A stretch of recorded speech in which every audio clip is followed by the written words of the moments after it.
I'm back.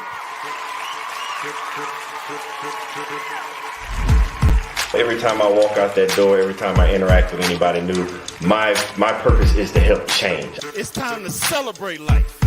If you know that you're in charge of your life, it's time to stand up. If you know you want better for your life, it's time to stand up. If you know that you have what it takes to be in charge of your life, it's time to stand up. If you know that you are not just trying to be good for you, but for those around you, it's time to stand up. As a matter of fact, look to the person to your left and tell them you are enough. I want to help you change, and just like you change, every time I interact with somebody, they help me change. It's no different than if I met an individual and they had 4 quarters and they needed change, or if I had $1 and they had 4 quarters, I need to change. We can swap the money. The value is still the same. They still got $1, I still got $1, but we both exchanged something, and it was a change for both of us. So every time I walk out that door, I inspire to help change lives just as much as lives have changed me. Y'all been listening to the wrong people, watching the wrong things all your life, and it's time to put to rest all those negative thoughts, because you are enough. It's time to put to rest that self-doubt, because you are enough.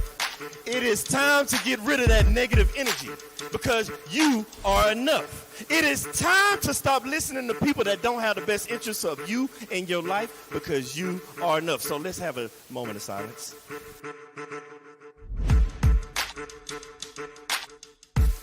I want everybody to understand that you are the person that's in charge of your life. Everything that you have inside of you to be who you're supposed to be in life. You have a destiny, and that destiny can only be accomplished through you, by you, and only you, with the help of God.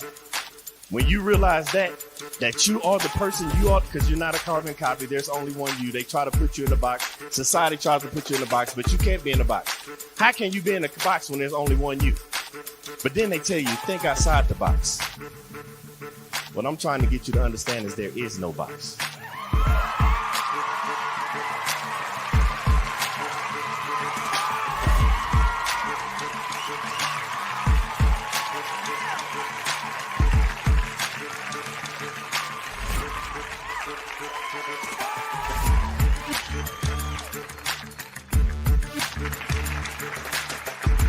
I want to pass on the things that I have to the generations behind me. By the time it's time for me to get called home and go to the grave, I want to be empty. I believe in bankrupting the cemetery, so I can't take this knowledge with me, because the cemetery is already full of brilliant ideas and unwritten books and innovative ideas. I can't take this with me, so I'm trying to leave it all here as Billy Graham Jr. to the next generation so somebody else can carry it on.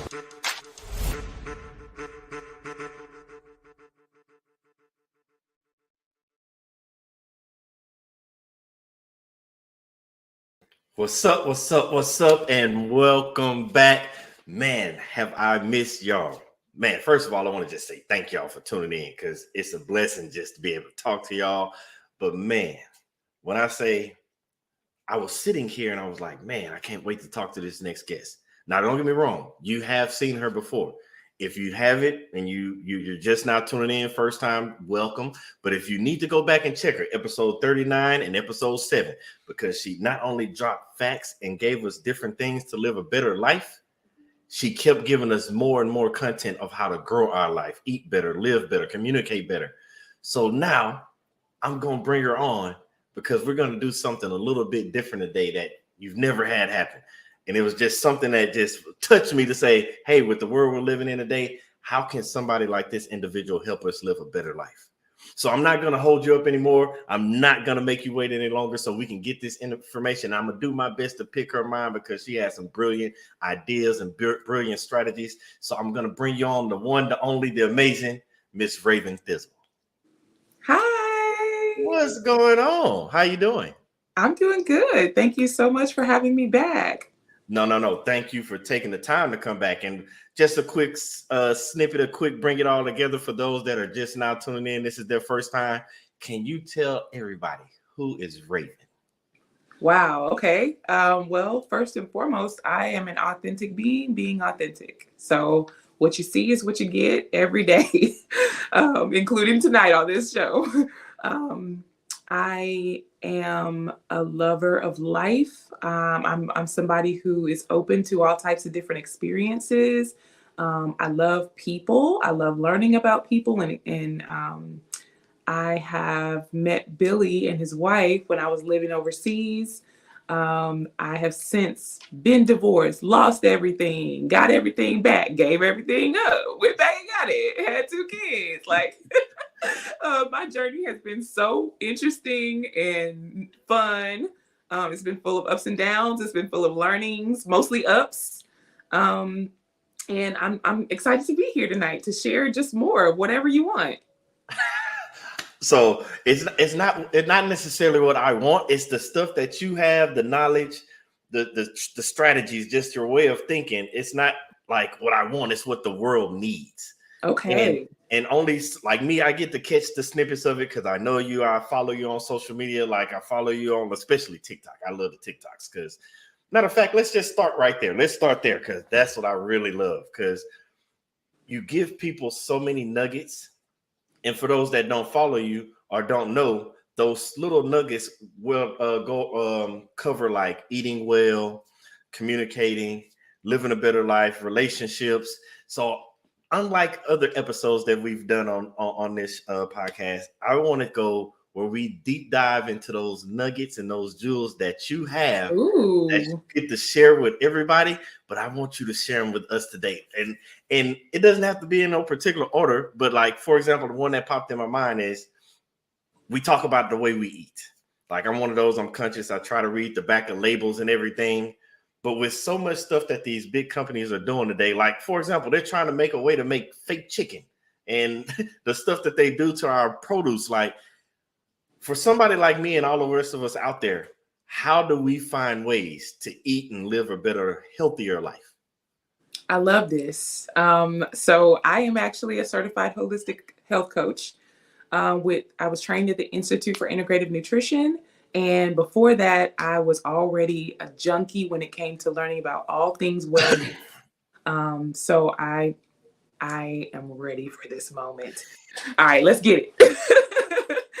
So when it comes to, hey, I just want to start eating better. I want to start ingesting more things that are good for me. Congratulations. Like you've taken the huge step forward of making the decision that you're going to do something different. And it has to start with a decision because the way that these foods are engineered, they are and I said engineered because they are created to be addictive. They're created to keep you coming back because it is about making money. So the food really is drugs. So I would start not by saying that I'm going to, unless you're somebody who just is a disciplined person. If you're a disciplined person, then yes, you can come in and say cold turkey, I'm not going to do this and not going to do that. If you find yourself being somebody who generally will start something and kind of talk yourself out of it over time, like most of us, then I would not recommend that you start off out the gate saying what you're not going to eat because you'd be surprised how that stuff will creep back in. So what I would say, and what they teach us in school is something called crowding out. And that is the process of adding more good things in to the point where eventually you have developed these tastes for something that is better, and you stop craving the things that are not as good for you naturally because your body responds so well to the good stuff.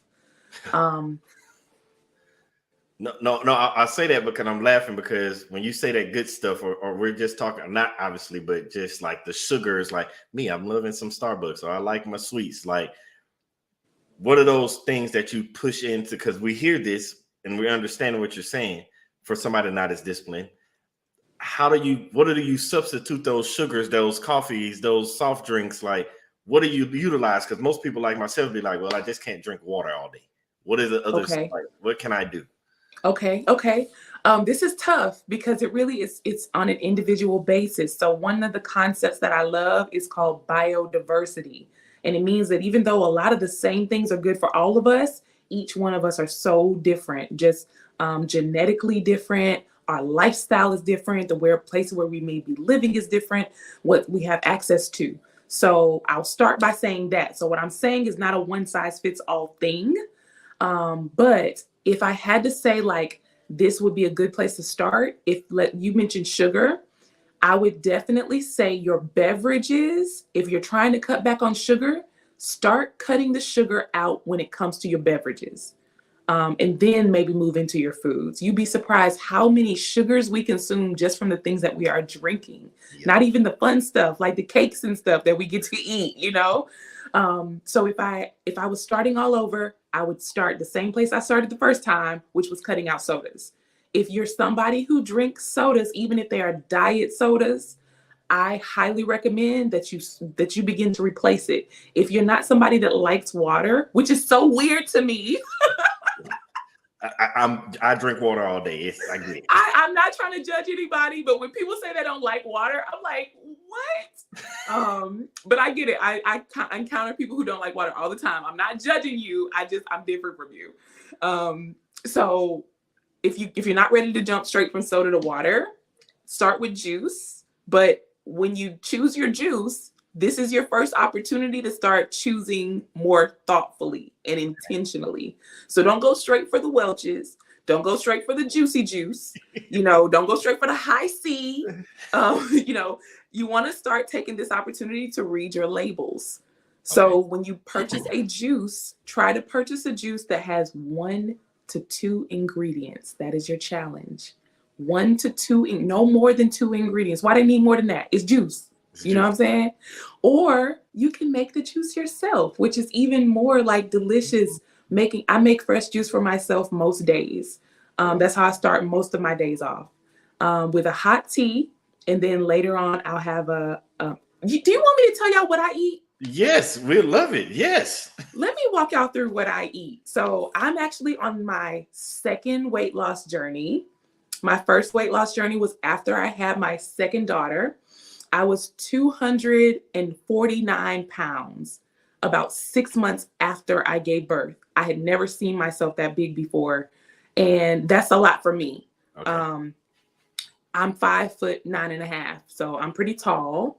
So I didn't even notice that weight creeping up on me like that. And then when I saw a picture of myself, I was like, who is that?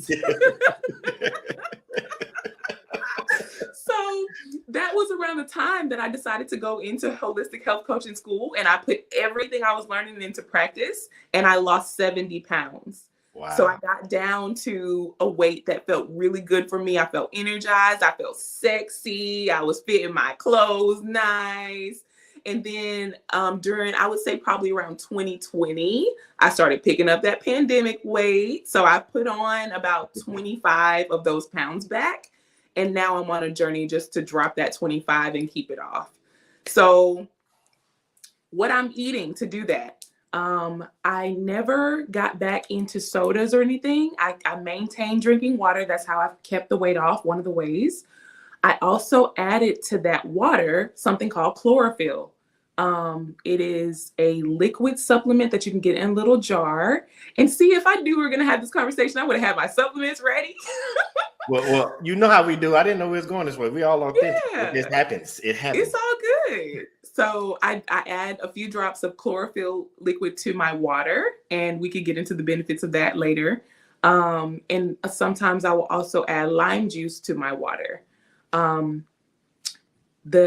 I start off my day with water, my morning, the next thing I may have is a cup of hot tea. I fast in the morning. I'm somebody who's just not hungry in the morning, but if I was to be hungry in the morning, and when I lost the weight the first time, I would eat in the morning, I would have oatmeal. Oatmeal is wonderful for weight loss. That will be the meal that I ate in the morning. If you don't like oatmeal, then you can try something like chia seed pudding, but you want to focus on something that's going to be fibrous enough to make you feel full, but also get your digestive system flowing. You don't want to be stopped up. That's one of the worst things that you can do to your body, is be constipated.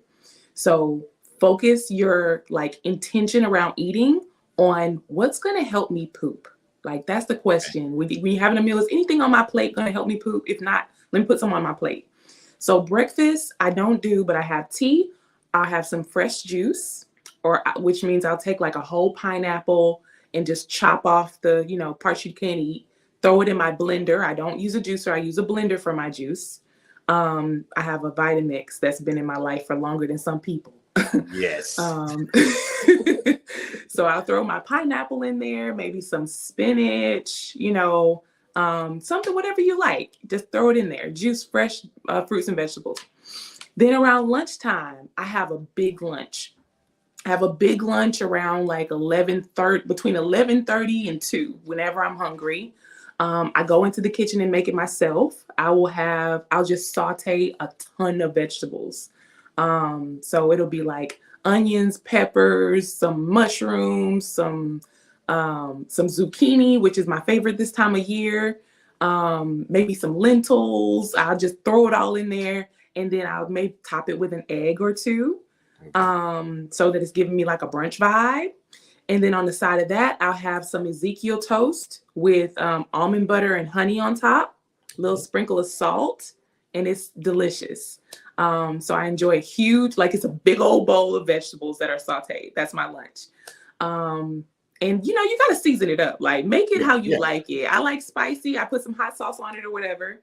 I have a snack between my big old lunch and dinner. And that'll be whatever I want. It might be a cookie. It might be some crackers, or it's usually something that's a store-bought or packaged item, unless I just have something else laying around.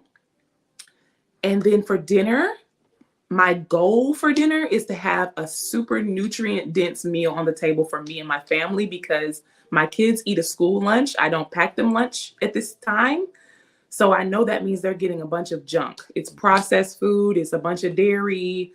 So they need a really, really nutritious dinner. So I put a lot of energy into it. It might be like some red beans and rice that I've had in the crock pot throughout the day. I'm from Louisiana, so I do a lot of Cajun food. I might make some lasagna with a whole ton of veggies. If I make spaghetti, I've chopped up 100 different types of vegetables, tiny, and I've cooked that sauce down for hours, and you can't even tell it's in there, but they're getting the nutrients from it. So that's just an example of what a day of eating might look like for me. I have a sweet tooth, like you, Billy. Yeah. So after dinner, I get a craving, and you know what? I indulge. I let myself have, if I want a piece of chocolate, I have a piece of chocolate. My goal with myself is not to overdo it, and also not to do it every night. Okay. Moderation. Yeah. So, because basically what I'm hearing, because everybody heard the saying of shop like the outside of the grocery store, because once you start going down the aisles, that's where all the processed stuff. So you basically sound like your meals consist of, I'm shopping the outside of the grocery store, and I might dive in there in the middle just for a pack of cookies or something like that sweet. Just one or two things, not very much, but in moderation. And that's what you're using, because we hear all these different ways of, take this diet and follow this. And that thing you said, we go and we try to jump all in and we can't stick to it, versus it sounds like, based off what you're telling us your diet is, I don't even want to call it a diet. Let's just say your eating regimen, because you're basically saying, I'm going to eat like this and I'm going to consistently do it. You didn't do anything drastic and I'm just getting rid of all the meat. I'm just going vegetarian out the gate. Like, actually, I did. Oh, you did? Yeah. Okay. So what I tell other people to do is not what I did. I did this for health reasons. I don't eat meat. Oh, wow. And I have on and off, I don't eat dairy either, but I do have dairy sometimes. Okay. I'm more likely to have a little dairy than I am to have meat. But my reasons for going cold turkey with it are for my health. Okay. So this is great. I think this is important to talk about. And thank you for letting me just go, Billy. I always feel like I can just be myself and just get it all out. I like to talk, so this is great. We need it. But this is really valuable, and I've been wanting to do a YouTube video about this, about why I went vegan. So let's see. The first time I went vegan, it was out of curiosity, and I was in high school, and I just wanted to try it. So it probably was like 2 or 3 months. And I thought it was cool, but my mom worked at the chicken plant, so we had a deep freezer full of chicken. So I was in there whipping up the stir fry with the chicken. So, but even then, I was always conscious about those things. I had people in my family who were very sick. And I just wanted them to learn. I wanted to learn how to live well so I could help them live well. So fast forward, I was probably, let's see, like 22, working, doing my thing, being a career girl. And I was eating very well, but I would have meat as a part of my diet once a day. Just one serving of meat, and it would be like a high quality organic type of thing. I was really into fitness. I was working out twice a day back then, Billy. It was different. She was different. She was built different. I've been there. You're military. So then fast forward, I started to have some health issues after my second child was born, and while I was getting prepared for my divorce, I started to notice that I was having mood swings. And I was like, okay, PMS, a little postpartum depression. I did go through postpartum depression. But I also went through some different types of trauma. And I think I talked about the abuse in my marriage and things like that on the show in the past. But I also went through different types of abuse in my youth. I didn't know this, but those things have a cumulative effect on your brain. And so what I experienced because of the high levels of cortisol and other stress hormones from enduring cycles of abuse was damage to my brain. And the way that brain damage plays out is my hormones are normal, the normal hormone change that a woman has throughout the month, but my brain processes the normal hormone change very, very harshly. And so that can result in anything from a severe period pain and cramps to cramps when I'm not on my period to feeling suicidal for days at a time and having really extreme bouts of just mood shifts. And so I was going through this, Billy, and I didn't know what was wrong with me, but I knew that I could time the symptoms. So I knew when I looked at the calendar, in 2 days, I'm going to be feeling depressed for the next 3 days. Okay. So let me go ahead and call my friends and let them know, check on me, make sure I'm okay, come by and see about me, because I know for these 3 days, 4 days, I'm going to be feeling some type of way. Or on these days, I'm going to be extremely hungry. So let me buy more food. I knew how it was going to go. So I finally got a great therapist, and we discovered that what I have is called premenstrual dysphoric disorder, PMDD. It's not like PMS. PMS is a hormonal imbalance. So your hormones are doing way more than they're supposed to do. And you may have mood swings, you may have hard cramps, but you're not necessarily going to have suicidal ideation. Yeah. And you might not have it's not going to feel like you're doubling over. When you have PMDD, it is a brain and mood disorder. Okay. So it's different.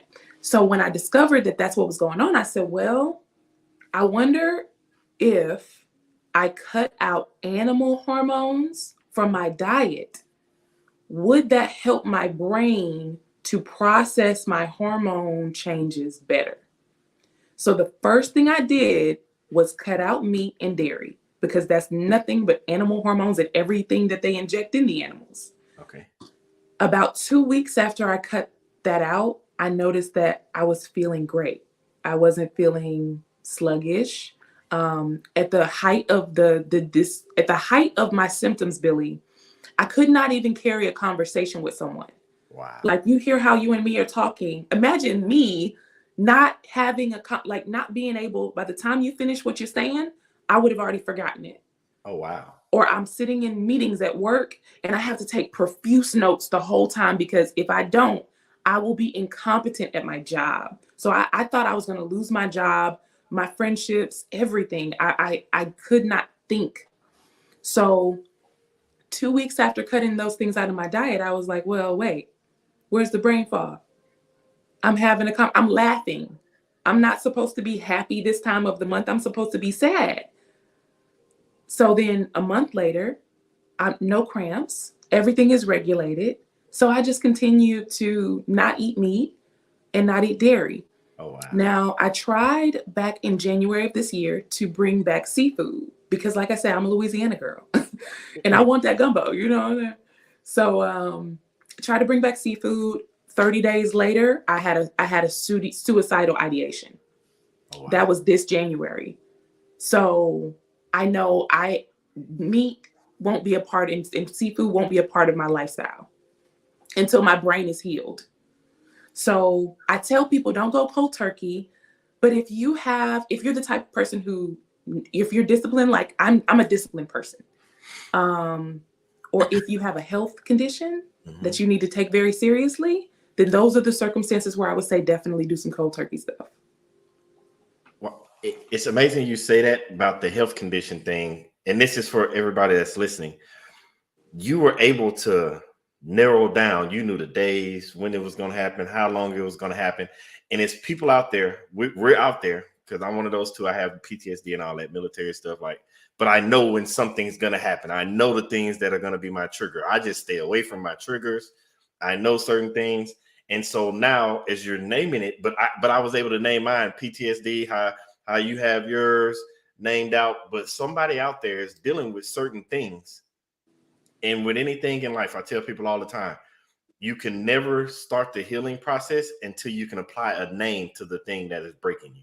Yeah. So you can sit there. We hear people say, and social media, the world, the society we live in, we just hear words and we're like, that's me. I'm applying it to myself, whether it be like they say, oh, you're narcissistic, or we hear the word red flag, and we apply those words to individuals, and that individual applies it to themselves.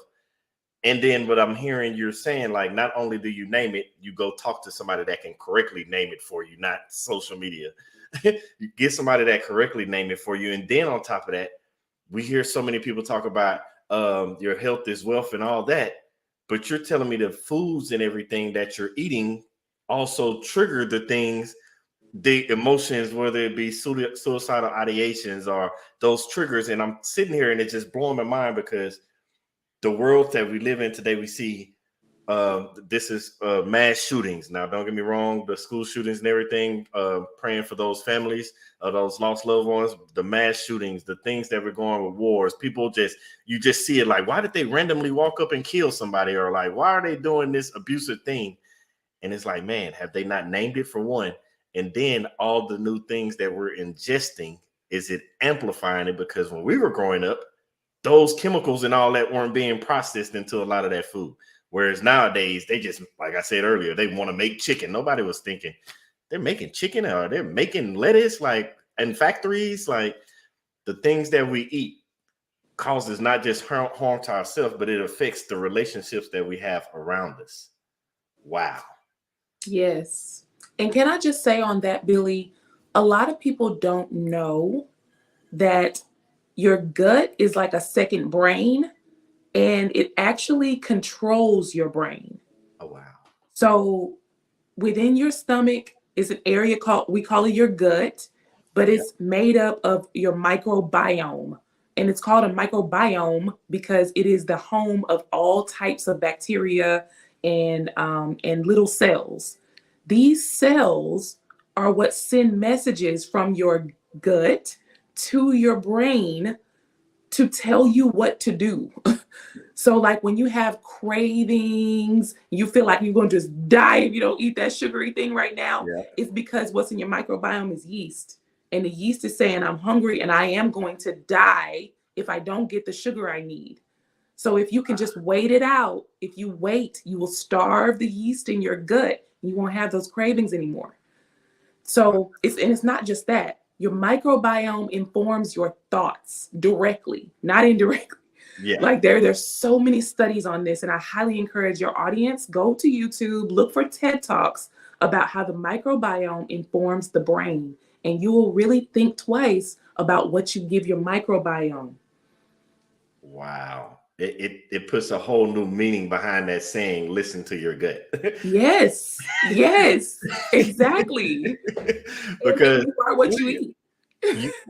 That's it. Yeah, you are what you eat. Listen to your gut. Like, it's amazing the things that we ingest, how it can shape and form our life. And it's funny because it kind of transitions into the next thing that I'm talking, because with everything that you do, because don't get me wrong, everybody, I actually watch Raven's TikTok videos because I love them. They're enjoyable. But for when you listen to somebody, like when we tell people all the time, your niche is you're finding your passion, your purpose and everything. Raven talking about health and wellness with the food, and like we said, listen to your gut. You are what you eat, and how those things mess with your mind and triggers, and certain things do certain things. It makes you wonder how that affects those relationships. And Raven is one of those key mentors out there as well when it comes to relationships, because you got to know how to communicate. You got to know how to talk to your partner, just how to deal with each other, to work with each other, how to compromise in certain situations. Now that we figured out what we need to eat and how we should think about processing what we eat, how does that transition over into helping our relationships, and what can we do to make better relationships?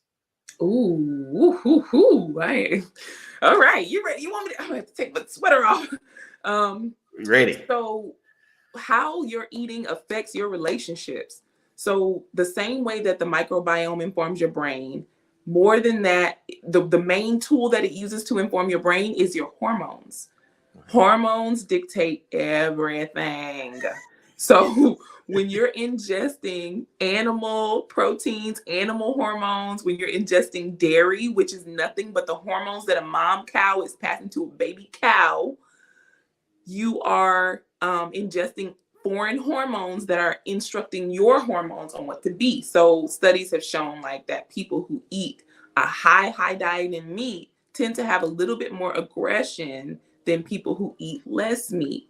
So when your partner is saying something that truly is challenging, right? I'm not going to invalidate you. We have in a healthy relationship, you got challenges. Yeah. So when your partner triggers you, completely healthy and normal experience, but your response to that trigger, it may not be the response that you would give if you were well, if your body was well on the inside, if you're full of mucus and you're full of, bovine hormones, then you might respond in a way that's not necessarily what you would want. Having self-control, that's another way that our eating just translates over into our relationships. If we don't have any sense of self-control or discipline about what we put in our mouth, how in the world are we going to have discipline about what comes out of our mouth? Ooh. Think about your mouth as what it is. It is a portal. So the things that we ingest inform the cells that make up our body. Literally, we become those things because the cells from that translates into the new cells that we create. We can only create new cells based on what we have taken in. Okay. So we become what we have eaten. What we have brought into our portal informs this being. And then what comes out of this portal does the same thing to the world around us. Yeah. What comes out of our mouth has the power to transform the things, the people, the cells that are all around us. So when we are careful and thoughtful about what goes in, I believe it makes it that much more accessible to have self-control about what comes out. Ooh, so that's a good one, because when you control what goes in and what comes out, and then when you focus on that let's just say communication, because that portal, what comes out, what are those? Now, say I'm ingesting and I'm getting everything right. How do I work on that communication piece? Because I might ingest it, but that doesn't mean it automatically taught my brain how to communicate properly in that relationship. Of course. Same way you say you can't just automatically pull certain foods and go cold turkey, and you got to ease your way in. If I'm easing the way that the food goes into my portal and I'm getting on the right path, what are those steps, or what are those part of that communication that comes out of my mouth that I have to work on to be a better communicator for my partner? Okay. So it depends on where you're starting. For me, I tend to over communicate. Okay. And I am in love with a man who tends to under communicate. So we're starting on two ends of the spectrum here. Both of us willing to learn and grow, right? So that's the first thing. Same thing with your diet. Like how I started off by saying, have you made a decision? You have to start off with a decision. So when it comes to your communication in your relationship, start by asking yourself, have I made the decision that I'm willing to do what it takes to be well and to have a healthy relationship with this person? Because having a healthy relationship with one person, you'll have to learn different things than you would with a different person. So am I willing to learn what it's going to take for this person? Have I made a decision? Once you've made the decision that I want to learn how to have a healthy relationship with this person, from there, you can determine, am I communicating too much, too little, or am I just not communicating in a way that they understand? Am I not speaking their language? Okay. And do they need help speaking mine? So that's where you start. Now, once you know the answer to that, I recommend doing some chakra work. Like, for example, if you are somebody who, I'll use myself, over communicating, my throat chakra tends to be overactive. And that started at a young age for me. The first time I was on your show, I shared how me being a jokester and a comedian and an actor got me out of being bullied in junior high school. So at that time, what I had was a weak and hurting and damaged root chakra. Foundational things about who I am were broken. My sense of safety and security was very weak and flimsy. And I learned to overcompensate for that damaged chakra with my throat chakra. So I had to do some chakra balancing work that is ongoing for me. As I continue to strengthen my sense of safety and security, I find that I don't need to say as much. I don't need to try to protect myself with my voice. So that was my work and my journey, but yours may be different, right? So then for my partner, if he were here, he would tell you he has maybe an underactive throat chakra at times. And that can be a point of contention as well. Why you ain't saying nothing? Know what I'm saying? So for him, maybe I'm just conjecture here. If I was to use myself and he's the opposite, let's say his root chakra was damaged in such a way that he felt that he could not use his voice or should not use his voice. And so as he continues healing, he may feel more and more empowered to speak. Okay. So the pathway for us is different. Me, I take vows of silence. Those vows of silence are healing times for me because in my silence, I can really hear myself and I can answer those questions that I need to answer for myself that are healing to that root. For him, I would not recommend that man take a vow of silence in Jesus' name. Okay. For him, maybe he might need to take 3 days where he just says whatever he's thinking, even if it's, where he said, I might say, baby, don't take it the wrong way. I'm not speaking for the next 24 hours. So let's communicate, let's cuddle. Let's, I do a little sign language. I'm still going to cook with you. We go on a date, but I just won't be speaking. I'll be listening. And he might say, babe, I don't want you to take anything I say for the next 24 hours against me. I'm just going to be practicing letting things out of my mouth. I'm going to just let it fly. And I have to prepare myself like, okay, he might say some shit I don't like. Yeah. But I want him to heal. So, even if you have to, maybe you don't need to say everything in front of the person. Go in your closet, say it, but maybe say it elsewhere if you need to, use a little tact. But I would say that's a place to start is identify where you are and try some things on the other extreme to get yourself a little more close to the middle. I love how you said that because that's showing working together, knowing that the balances between you both in a relationship, like your strong point, your weak points, and his strong points and weak points, and how you make each other better. And then you mentioned in there about when we go to cooking or go to dating. So now we're communicating because I want people to understand communicating is just not what verbally comes out of your mouth. Communicating also involves that active listening. Communicating, as Raven just hinted at, involves that cooking together, that going out on dates. So can you elaborate on different ways that are not actually coming out of your mouth or actually having to hear things from others? Can you show other forms of communication or explain other forms of communications that's possible, like cooking, you said, with your significant other? Yeah. Okay. This is fun. So we are also, okay, the cat is getting out of the bag right now. I'm making this announcement on your show.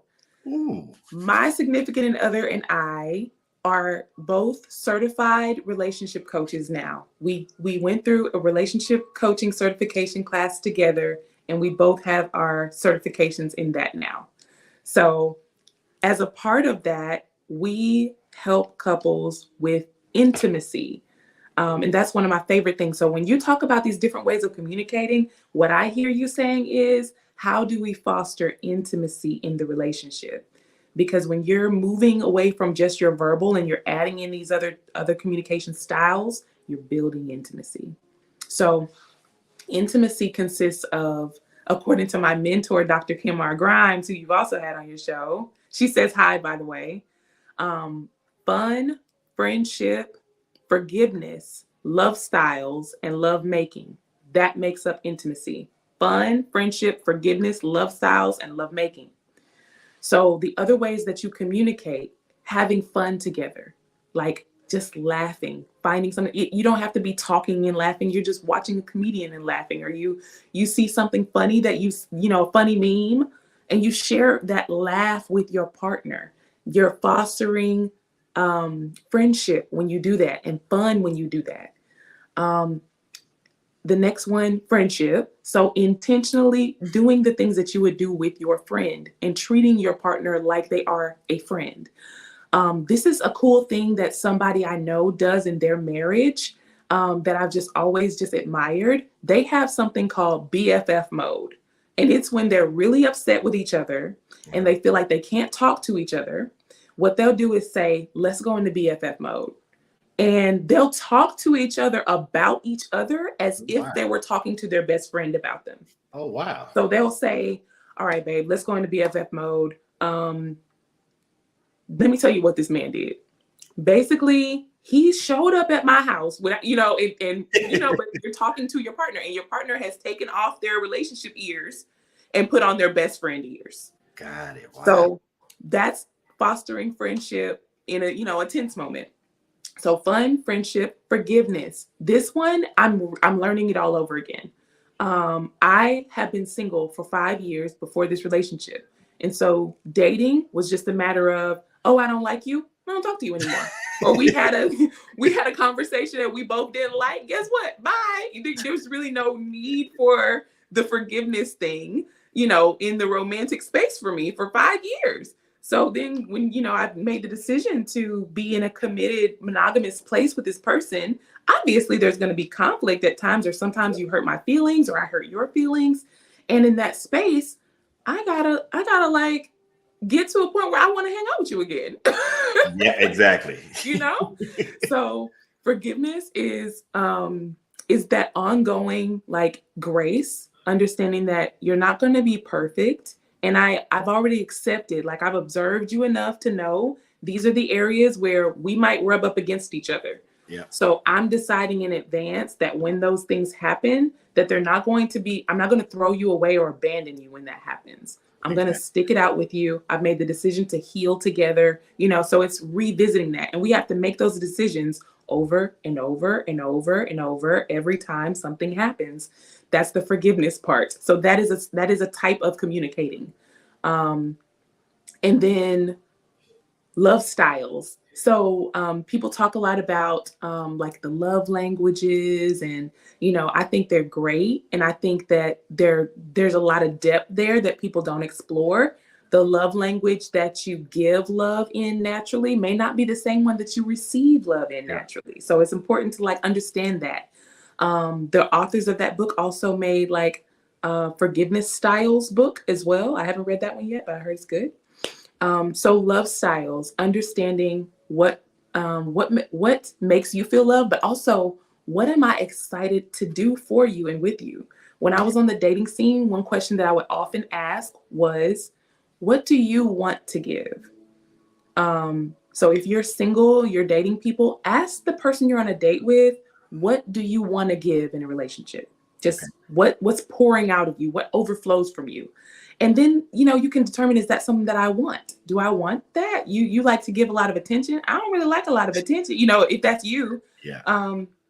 So get clear on what you want to give, and then get clear on what do you love to receive.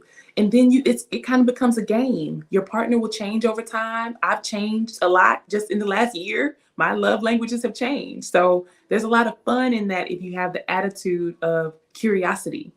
So then there's love making. so much fun, right? So Yeah. it can be, but then also it can be tough for some couples. Like, and there's nothing wrong with that. Some couples, lovemaking does not come naturally for them.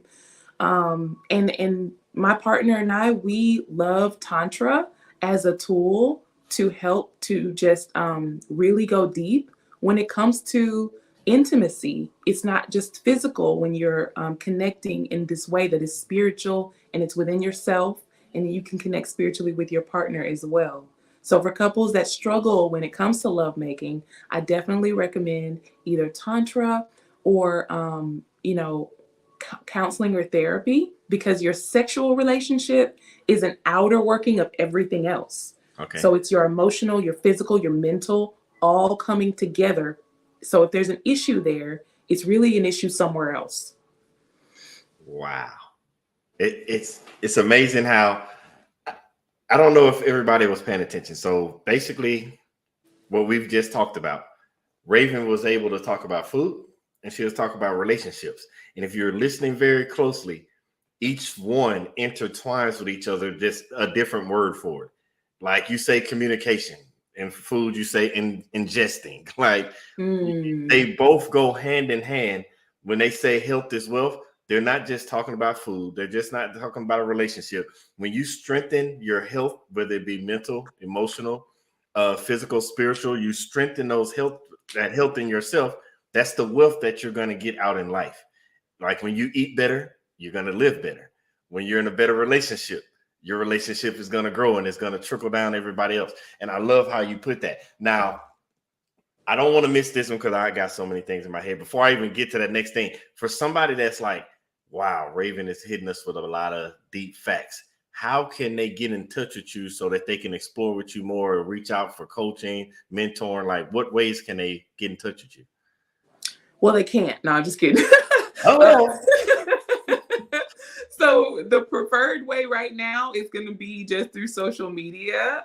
You can definitely follow me on Instagram, Facebook. Both are at Raven Thistle. TikTok, obviously, at Raven Thistle. Or you can go to raventhistle.com and learn more about just the different types of coaching that I offer. Right now, I just took a new job about a month ago. I started in a new role. And so I'm just really getting down and dirty into that. I'm not necessarily taking on a big load of coaching clients right now. But I don't mind talking to you if you need some help. I mean, this is why I'm here on this planet. So I don't need a formal, coaching thing with anybody right now. But if you need some advice and support, you can probably find it there. Now go to my TikTok, and if you see content that, you're like, I want to learn more about that, leave a comment and I'll make more videos about it. Like I'll just keep doing that. And that's why I asked that, because I know for me, I've learned so much just watching the TikToks. And I say that because every day we're growing. Every day we're trying to be better. Everybody wants to be better and get better in life. Like, for example, you're doing all this great stuff for people, and you just said you're taking on another role. And I say that because people think that, oh, I found this one thing, I'm not leaving it, I got to stick with it. And in life, you grow. You learn something new, you go on something new. So I say that to transition to, for first of all, congratulations on the new role. And two, for everybody that hasn't seen it, go back and watch the episode 7. That was when Raven first came on. And then you go watch episode 39, I believe. And now we're on this episode, you can see the evolution of growth. The reason I tell y'all to go watch that, because as we transition to this one, congratulations on the new job and everything. What is this new thing and new field that Raven is diving into now? Thank you. So I'm really excited about my new job. I actually love it. I loved my old job too, my last job. So I was working diversity, equity, inclusion in HBCU spaces, mostly with professional sports. I helped to found the Doug Williams Center for the study of race and politics in sports. So I don't know if y'all know this, but I really ain't no sports junkie like that. So to be honest, I always felt like I was behind the 8 ball, even though we accomplished some amazing things with the Doug Williams Center. And when I look back, I'm just really proud of, just somebody who came in without a deep knowledge of sports. And I came out with just so much, appreciation and understanding and admiration in that space. but I wanted to transition into the tech industry Mhm. because I felt like if I can do the same DEI work of creating real pathways and opportunities for people to work in professional sports, I can do even more in tech because tech is just a bigger umbrella, especially when I consider the wealth gap for Black people. Okay. I feel like the only way to really bridge the wealth gap is to get Black people in tech jobs. So with that in mind, I was looking for opportunities and I wasn't finding any. And one day I got a LinkedIn message from a former colleague saying, hey, a friend of mine has an open position at this tech startup that I think you would be perfect for. And so the company is called Carrot. It's the world's largest interviewing company, and they specialize in interviewing software engineers, technical interviews, which I had never heard of because I ain't no software engineer. So the position was with their new initiative called Brilliant Black Minds. Okay. And Brilliant Black Minds is their way of using their patented interviewing cloud technology to help Black software engineers overcome hiring bias by being excellent at technical interviews. And so my job is I'm now the senior communications manager of the Brilliant Black Minds program. And so I create communication solutions for this like monster of an effort to double the number of Black software engineers in tech. Oh, wow. Yeah. So it's cool. It's fun. The people that I work with are just like smart and funny and just cool to be around. It's just a cool group of people to be a part of. The company's based in Seattle, and I get to continue working remote, which I don't like going into places at certain times and stuff. So yeah, I'm loving it. Are they hiring? Yes, actually, yes. Yeah, go ahead. We're gonna have to talk out the line. I'll send you. There's actually I three. love remote. There's 3 openings right now. Oh, wow. Yeah, I'll share them with you. Sounds like a great idea to me. Yeah.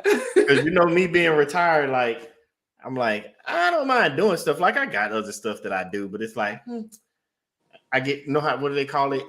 After retirement so long, you're like, okay, I'm bored, but I'm not bored. I got stuff I can do, but I don't really want to go out in the world and do it. Like if I can sit right here in my house and do it, it'd be great. Like, because military, you ran around the world all my career. So it's like now that I get to feel the sitting still, and God has blessed it where the retirement and everything takes care of everybody. And it's like, you don't have to go nowhere. But if you get bored, you can do something. And it's like, but if I do something, I don't want to go anywhere. That part. I can't imagine going back to work in person. I mean, I would do it if I had to. I'm not too proud. I will go and scrub floors if I had to. I don't care. But I'm grateful that I'm able to find these opportunities that keep me, working from home, especially as a solo mom. Yeah. If my kids are sick, I don't have to miss work. I can take care of my kids and be present for my job. Wow. That's amazing. I'm just so happy for you because so everybody's already know we met back in Italy, but I love when I get to watch not just people succeed, but watch the transition of greatness happening. Because we hear and we watch on social media when people pop up and we just see the great part. And it's like, well, how did you get there? What happened? Like what transitions, what phases? And they're like, oh no, I just did this. And it's like, well, there's more to it. What was that? And that's why I love having you on, because not only have I got to see it, but just from talking to you, you have talked it, especially for the third time, you're showing us this transition and you're continuing to develop and evolve and get this greatness. And I'm like, yes, this is what it looks like. So people have you as a role model, even though you might not try to be, you're a role model and inspiration for others that, like, excluding myself, that gets to watch and see your journey. And it's like, this is how it goes. And I say that because now I want to ask that question of, I ask it to everybody. What would be that thing or that nugget or that advice or that raven thing that you would tell somebody that's out there that's listening, that's watched the show and watched your journey, or that's going to go back and see your journey? What would be that thing that's inspiring, motivating, whatever it needs to be to help them get through those hurdles and around those obstacles so they can continue to succeed, what would that thing be you would tell them? Okay. Based on my day, I'm going to base it on just my day. I would say keep saying yes to your joy. So regardless of what the issue at hand is, the question is, what's going to be the thing that gets me closer to what's going to joy, like in this situation, and don't delay it. Like, I'm not going to put it off until later. I'm not going to sulk for too long. I'm not going to, keep existing in a negative thought loop. Jump out of it as quickly as you can. Like, this is what's happening. I accept it. I acknowledge it. What's the most joyful choice I can make? Make the joyful choice. Choose your joy. Say yes, yes, yes, yes, yes to yourself. I recently heard that the brain is going to believe. The brain operates based on belief. Yeah. So it's not about what you think, really. It's about what you believe. If you believe something is not possible, your brain will not create any solutions for it. Oh, wow. But if you say, if you say it's possible, like, yes, we can have a country with no prisons. It's possible. Yeah. You would start thinking of ways. So apply that to everything. It's possible for me to be happy today. Even though this has happened, it is possible for me to be happy. So what would that take? It's possible for me to get a new job. It's possible for me to learn a new skill. Possible for me to find love again. Possible for me to be a good parent. Whatever it is. So when you have a negative thought, like all of us do, about yourself, your life, whatever, acknowledge it. Yeah, I could have handled that better. Yeah. So how can I make that joyful choice next time? Yes, it's possible for me to do it better next time. This is what I got to do. Wow. It's like everything else you've taught us. We overthink things, because I know I do sometimes. And when you just break it down into that simpler form and try not to, as we started from the beginning, try not to just remove everything and start doing it just all at once. With the way you just broke it down, if you just take the little steps, understanding of this is all you start with, the small thing. It's possible. When you believe it's possible. You see that? Yes, small steps every day. That's on my desk. That's everything that you explained to us, all the way from eating to relationships, to just how you go about just small steps every day. Just taking the look. We hear people say it and we still overthink it. It's like climbing a ladder. It's the reason that the ladder has small steps, because if they took 3 of the ladder steps out and made you jump all the way to the 5th one, we wouldn't make it. So you have to take the small steps every day. It's so many things in life that show us to take the small steps, but our minds overthink it and we try to go big all at once. And everything you've told us tonight, when we want to be better as a person in our own life and for those around us, take those small steps every day by believing that I'm possible. It's possible. Wow. I love it.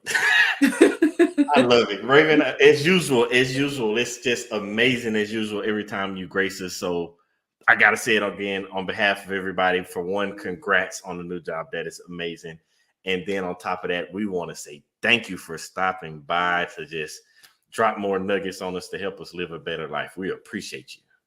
Thank you for having me. I love you guys, and I would love to come back anytime. And as you can tell, I got lots of stuff I want to share. So catch me on TikTok.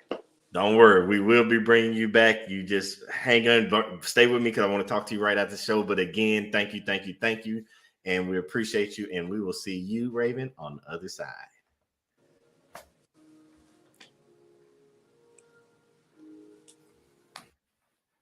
Man, I hope y'all got something out of that, because I know I did. I've already tried. I've started really my eating better, living better, being a better husband, a better father. But those tips that Raven just gave, it's just icing on the cake to keep doing a little bit more to be a better person every single day. All you have to do is remember, try to do more and be better than you were yesterday.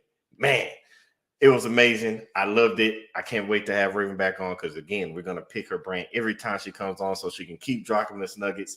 Again, I thank you for tuning in. Can't wait to see you next week. We got an amazing guest, and it's the same time every Thursday, 8 p.m. Eastern, 7 p.m. Central, and we look forward to having you. But until then, we're going to miss you. I can't wait to talk to you soon. And remember to every day live in your purpose, with purpose, on purpose. Thanks for tuning in. See you next week.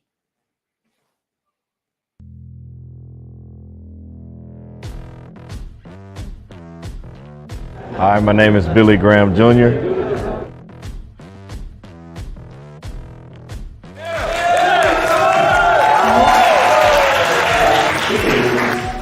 Growing up, everybody thought I was going to be an actor. They're like, you're funny, you should go be an actor. I was like, I can't be an actor, can't you see? What is my purpose? If you're like me, I lost my purpose. I didn't know who I was. I let society put me in a box. I don't want you to be in the box anymore. Because you and you only are the one carbon copy. There is no other you. So how can you be in a box if it's only one you? So you need to steal your power back. Because we gave it to somebody. I want you to say, steal your power back. Steal your power back.